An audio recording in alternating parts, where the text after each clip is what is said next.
The issue of land ownership has always been a highly emotive one.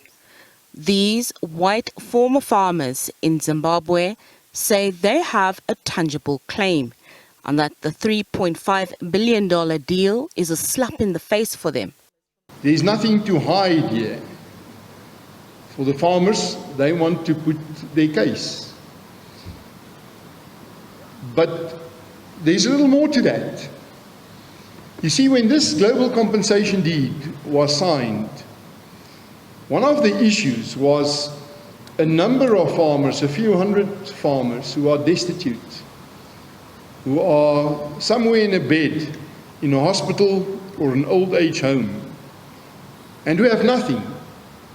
We don't know how they will pay their medical bills at the end of this month, how they will afford their medicine.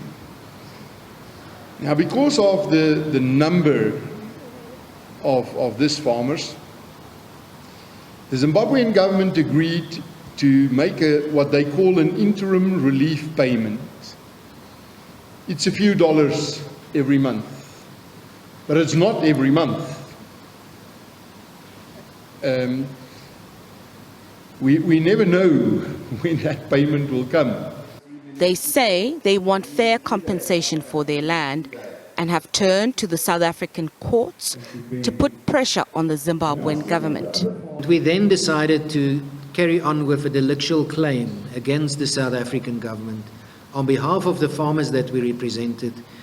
And during the first half of 2019, we issued a total of 56 summonses against the South African government and President Ramaphosa in his official capacity for a delictual claim for the damages suffered by Zimbabwean farmers as a result of the deprivation of their rights. The Constitutional Court is currently tasked with this matter.